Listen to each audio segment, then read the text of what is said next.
Rising stars Asia cup সেমিফাইনালে বাংলাদেশ যেভাবে ভারতকে হারিয়ে ফাইনালে উঠেছে, ম্যাচটাকে আপনি দেখেছেন? যদি দেখে থাকেন আপনি ভাগ্যবান, যদি না দেখে থাকেন এবং ক্রিকেট ভক্ত আপনি ভাই মিস করছেন, সিরিয়াসলি বিরাট মিস করছেন। এরকম ম্যাচ হয় না বলবো না, খুব কম হয়। আপনি একবার চিন্তা করেন, খেলা সুপার ওভারে গেছে, ভারত 0 রানে অল আউট হয়েছে, 0 রানে লিটারেলি অল আউট হয়েছে, এবং ওই 1 রান করতে গিয়া বাংলাদেশ 0 রানে ফার্স্ট উইকেট হারাইছে, ম্যাচ জিতছে একটা ওয়াইড বলে বাংলাদেশ। কি পরিমাণ এক্সাইটমেন্ট পুরো ম্যাচে ছিল, আপনি না দেখলে বুঝতেই পারবেন না। আর যারা দেখেছেন তারা প্রতিটা পরতে পরতে রোমাঞ্চ অনুভব করেছেন। আমি যা বলবো আমার কথার সঙ্গে তার প্রত্যেকবারে ওই ছবিগুলো, খেলার ওই অংশগুলো একদম চোখের সামনে ভেসে উঠবে। কংগ্রেচুলেশনস বাংলাদেশ এ টিম।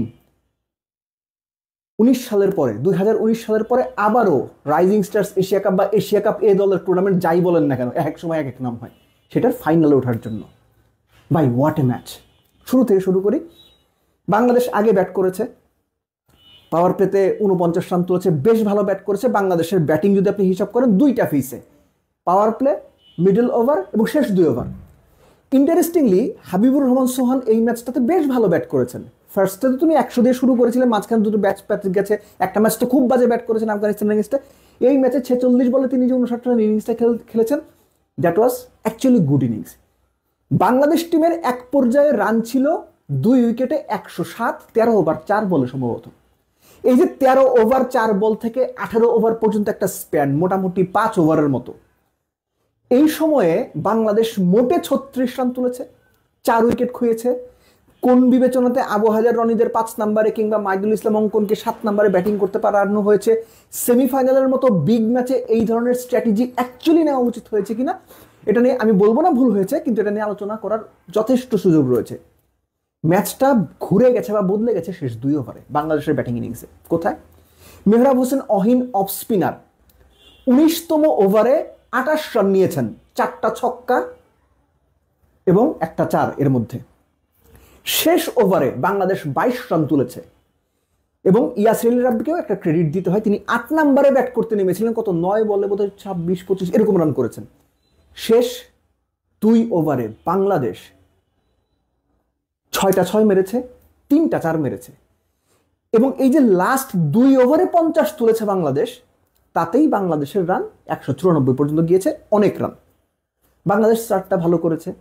না, ভালো করেনি। বাংলাদেশের প্রথম ওভার রিপন মন্ডল, টুর্নামেন্টের হাইয়েস্ট উইকেট টেকার, তিনি 19 রান দিলেন।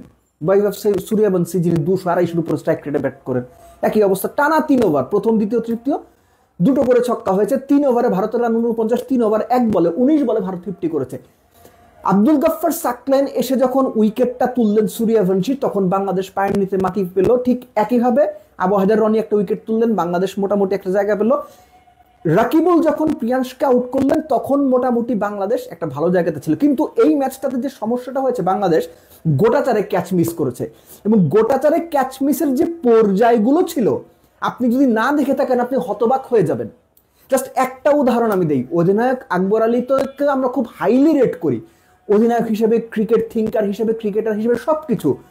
লাস্ট ওভারে গিয়ে যখন এমন একটা সিচুয়েশন, ক্যাচ ধরলে বাংলাদেশের জয় মোটামুটি নিশ্চিত, ইজি ক্যাচ আকবর আলী ফেলে দিছে, ইজি ক্যাচ। তারপরও বাদ দেন, 3 বলে রান দরকার ছিল ভারতের 8, শেষ 3 বলে 8 রান। লাস্ট ওভারে, আগের ওভারে 19তম ওভারে যখন রিপন মন্ডল বোলিং এলেন, তখন